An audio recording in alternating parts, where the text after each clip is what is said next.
Hi, I'm Ros Gervais. I am a business coach for new and rising artists. I help my clients to develop the confidence to show up as an artist, sell their work, and master their marketing so they can build a fulfilling art business and get paid to do what they love, even if they are self-taught and have no idea how to market themselves. Now, on to today's topic.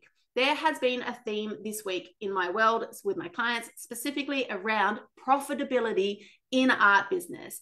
I actually now in my business offer Voxer support to some of my one-on-one clients. So Voxer is an app, and it's a free app, and it's a little bit like WhatsApp. And you can send vocal or verbal dialogue messages to one another. But what it does is it's high security, so other people cannot see your mobile number. So I now offer this as support for my one-on-one clients, just to basically have me in their pocket. So if they're stuck on something, they can say, "Hey, Ros, I was thinking of doing this. What do you think?" And I will get back to them with a quick little voice message and help them to get over that hurdle right in that moment. So that is what Voxer is. And it has been lighting up on my end with messages about how to increase income in art businesses, how to know how much money to put aside for tax, for example, how to actually build a business which pays the bills. And this is one of my favorite topics. So that's what we're going to be talking about today. Now, one client in particular was asking if I was born business-minded or if I have training in business, for example. And I actually didn't jump to answer, because I'm a very open book, right? Very happy to answer that question. And I have answered that question for her now, but I didn't jump to answer because I wanted to know why she was asking. Okay, alrighty. So this artist, I was wondering, she was asking me if I was born business-minded or if I have training in business. And why was she asking is the line of, where we're up to in this story. So was it because she felt in herself not good enough, like she wouldn't succeed unless she was business-minded, or she wouldn't succeed unless she had training in business? Or was it because she had like an internal dialogue going on that was questioning her ability to find success in the art world? Yeah, it really intrigued me. So I asked her, I'm like, why are you asking this question? I'm so happy to tell you, but what is the reasoning behind this? And so she told me, and she said that what was happening was her inner critic was wreaking havoc. And hey, we all have an inner critic. I often encourage my clients to give their inner critic a name, because it helps you to sort of separate them from yourself, I suppose, and it helps you to tell them to take the back seat. But her inner critic was wreaking havoc. And of course it was, right? Of course it was going to pipe up at this point in time, throw a spanner in the works, because she is on the cusp of an amazing positive change in her business. Okay, that's when the inner critic likes to come on up and hold you back. They hate change. They would prefer us to stay still, and they would prefer us to dial things down and actually maybe even crawl back into a cave, because the inner critic is all about safety. Okay, it's almost like this tall poppy syndrome. The second you step into the limelight, oh, there's the inner critic trying to pull you back down because it feels like it's too risky, it's too dangerous. You're better off just, staying home, making a little bit of art on the side. Okay, so let me know, does this resonate with you? Do you have an inner critic voice a little bit like this, stopping you and being very vocal and verbal when you're particularly on the cusp of something really exciting and potentially game-changing for your art business? Now, what we did after this part of our conversation on Voxer is we popped that inner critic back in the box by recognizing that it was the inner critic, by recognizing that that voice and that argument from the inner critic at that point in time was not helpful. Okay, so it just needed to be put aside as best as possible. And then we started chatting first steps around profitability, because for this particular client, that is the key goal. So what was learned in this conversation?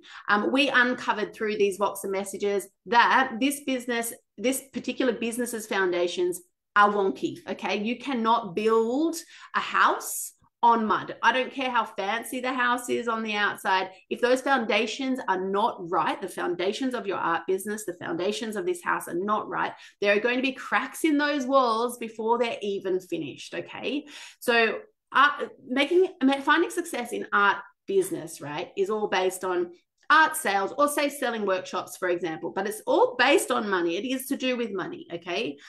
So if your goal is to make that steady income from your art, that is measured by money. Yet money always comes across as a bit of a dirty word. And this is part of my mission as a business coach, is trying to burst this myth. It's so silly. If we have a negative relationship with money, firstly, the universe is not going to be sending us any more of it. Secondly, we're not going to succeed in our art business, and which is going to result in us feeling unfulfilled, unhappy as well, and not transitioning from our day job or whatever it is we're wanting to achieve. I've had to do a lot of work around it myself, just so you know.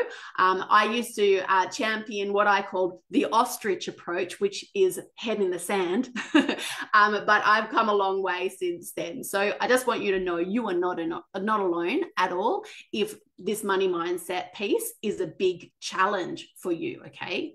So the hard truth that I want to give you today is that you must address the money side of things. If you are wanting to build an income through your art business as a side hustle or a full-time gig, it doesn't really matter. If you want it to be profitable, you actually need to look at the money side of things. It is non-negotiable. So the question is, how can you do that in a way that works for you, right?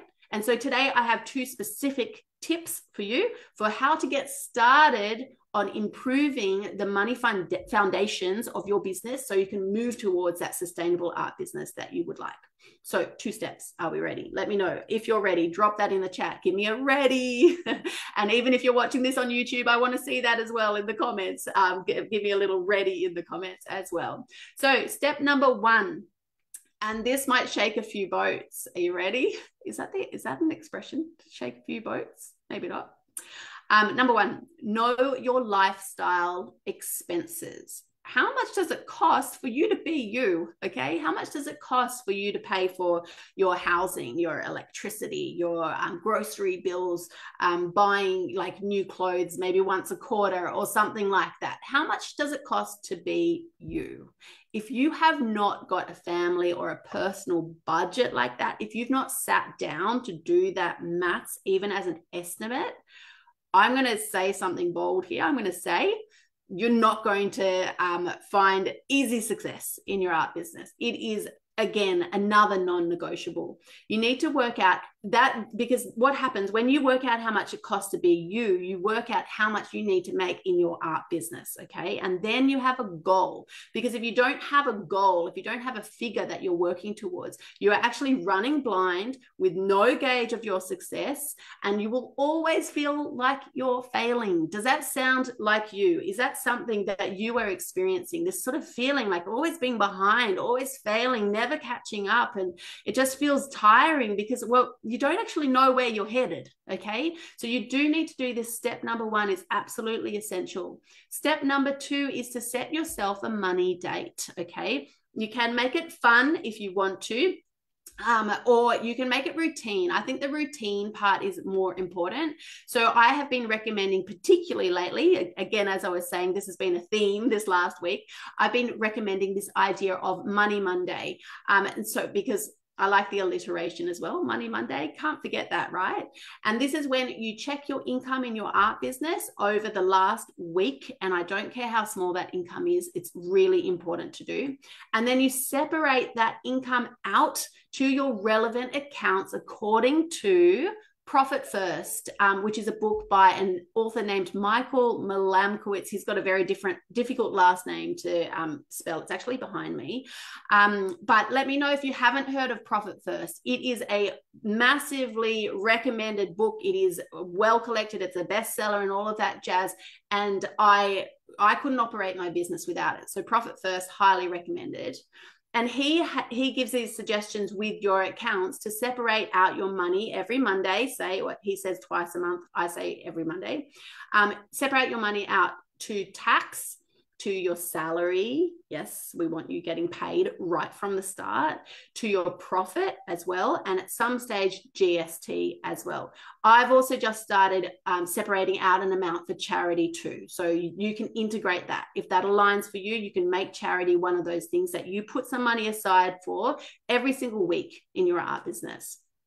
This day is also the day that you pay your bills for your art business so that you can manage your cash flow, okay? Now, the key pointer for this one, for setting yourself this money date, is actually awareness. So you can see you want to earn such a certain amount in your art business, and you can see on that Monday, oh, I'm not quite there yet. I need to sell another artwork. And you know what that's going to instigate? That's going to get you posting more on social media. That's going to get you sending that email out to your email list that you meant to do, but fell off the list or whatever it is. It's going to get you moving into action taking to help to build that income in your art business. Okay. So no joke, these two things, non-negotiable, must do. How does this sit with you? Do you have questions on this? Can I help you today? Because these things, honestly, you cannot skip, and I want to support you to make these happen. So let's have a look. So we got readies coming in from Vanessa, Kathy, Gemma, yay. Vanessa says, this is my blind spot. I don't want to acknowledge the cost of my existence. You need to, Vanessa. That ostrich approach is not going to get you very far at all, okay? And I know for you in particular, actually for most of you, for all of you that I know, but I know quite a bit about you, Vanessa, I feel. You are full, again, like of this like potential. You're such a like well-rounded creative with so much to give.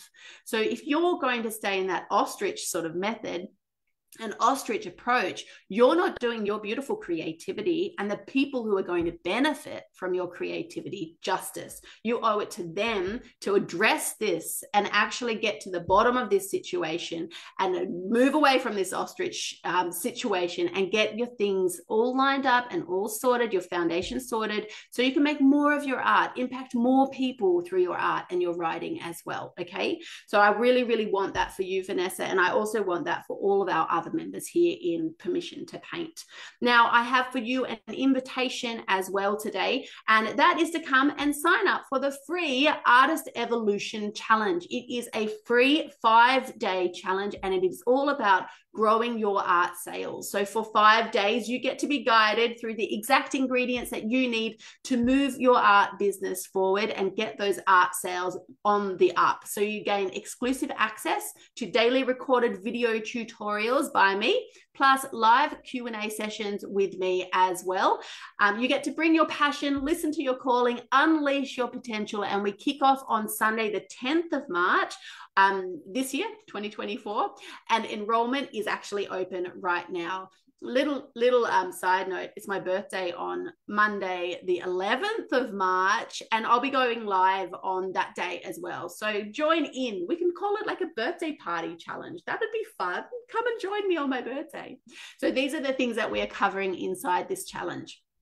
Day 1, we will be gaining clarity on your direction without the overwhelm, so you can move forward in the right direction for you, with confidence. Day 2, optimizing your social media accounts so you can connect with your dream art buyers, even if you have a small following. Day 3, pricing your original art strategically, discovering your worth and asking for the sale without feeling icky. Day 4, identifying your style so that you can stand out in a crowd and speak confidently about your work. Day 5, we will be overcoming mindset blocks and realigning ourselves with our goals so we can finally get paid well to do what we love.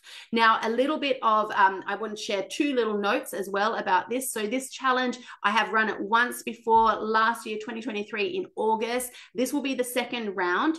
So if you did participate last time, you are welcome to join again. I'm going to actually be having like a level 2 set of tasks for you. So we have homework tasks each day of this challenge, and I'm going to be having a level 2 option. So if you've already got your Instagram set up, for example, I'm going to have a level 2 task for you so you can improve it and make it even better, for example. Okay, so level 2 is included in this round of the challenge.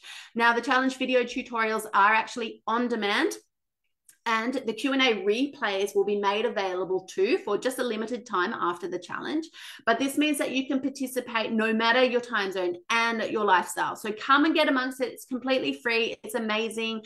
Challenges I run have a gorgeous buzz about them. And as you know, inside the Permission to Paint community, the vibe is just gorgeous. So come and get amongst it. Let's do this all together.